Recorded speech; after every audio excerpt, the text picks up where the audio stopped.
How's it going, Donnie? Starts up. Coach, Coach said that he addressed the after the whistle penalties collectively as a team, so there was a lot of frustration. How early in the game did you sense frustration by the guys on defense, and that kind of led to a lot of that ugliness after the whistles? I guess it's always frustrating when you come out and your first drive you give up a touchdown. Kind of like sensing the sideline, people guys kind of get frustrated, but I mean we came together and you talked about it. You can't let things like that. Like Coach Fedora talks about all the time. Adversity's coming. You got to smile at it, laugh at it, and move on. And that's something we're going to address and get corrected. You can't hurt ourselves with stupid penalties. How much of it was just the performance? How much of it was the performance and the team that you were playing kind of maybe surprising you guys or sending a little bit of a message that maybe you didn't expect? I mean, we never look at it, no matter who we playing. We knew that they had guys on their offense that can make things happen. They was putting up points in their first couple of games, so you can't look at it. Everybody's out there. They trouble their shoulder pads just like we do, so we can't look at it about the team. We remember from 2 years ago when James Conner came in here and ran up a pretty big number. Oh yeah, I remember watching him, run up and down the field, and he's a really good player. I got a lot of respect for James Conner. What he has been through in this last year.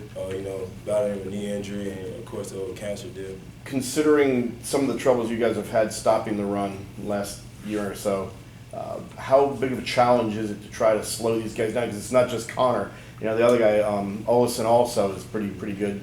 When you look at their team, I think they're about rushed for 300 yards in the last 2 games.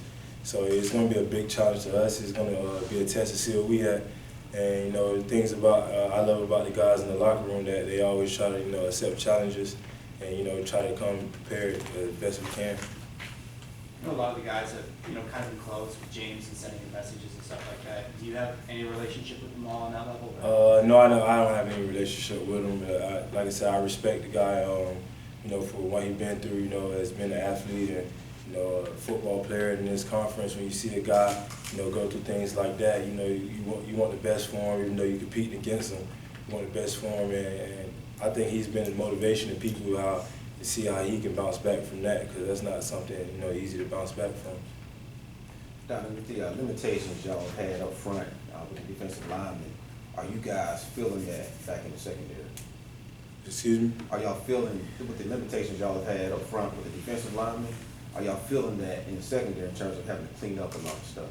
No, not really. No, we all just focus on doing our job, doing our part.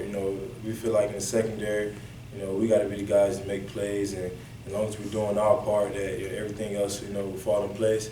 And those guys, they're fighting every day, to get better, and like we're fighting every day to get better, to do our part. So I won't just point one group or one part of defense, because it's all of us that have a role in it. Which you lead the team in tackles last season. Is that ideal for a defensive back to have that many tackles? No, if you think about some of the situations, our coaches asked me to do my job. Some of the tackles are supposed for me to make, and I try to do the best I can. So when things even do go wrong up front, I try to correct the misfits. As a safety, being an unblocked player, a lot of the times you kind of ought to clean up guys sometimes. How much have you guys had to change the scheme or the game plan because of the young guys that have had to fill in up front? No changes at all. Coach Hitt says we don't need to change. It works. As long as we do our job, it's going to work. Not asking you to point fingers, but a technical question. When the guys up front are having trouble with gap control, what is the effect on you guys in the back? I mean, like I said, I've been a safety. I'm always usually one of the unblocked players when I'm a high safety. But sometimes, I'm in a box. Maybe I'm not the unblocked player. I gotta have a certain fit. But if I'm a high safety and I see things going wrong up front, now I gotta come make it right. I gotta do a better job of that. I'm not pointing fingers at anybody. I think I gotta do a better job, of making things right and cleaning things up. You guys have been really close on some interceptions, but haven't gotten one. Is that a discussion as we got to get one just to feel like we are in the game and engaged in the passing game? Yeah, I think me personally, I think I left some plays out there that should have been made even on Saturday. But yes, we definitely, those are big opportunities that we got to get, especially coming to the ACC play. We're going to need those. Getting our offense back the ball, it's going to be huge the way they can put up points. Speaking of getting into the ACC, obviously you want to win every game that you go out there, but is there something more to this as you start ACC play in the Coastal Division? I think when you get into your divisional play, you know it is like something more to it, because these are our goals. We talk about it. Our goals to be state champs, coastal champs, ACC champs. So this week starts. It really starts all of our goals and what we want to accomplish this year. You talked about Coach Chiswick's message yesterday when defense met.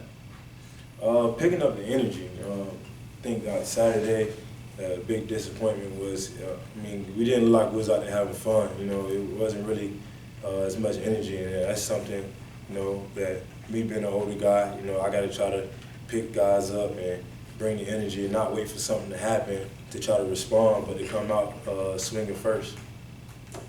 You talked about getting better and better, but where do you think where your defense is heading into the coastal race, the divisional race now? Where do you think that you are right now?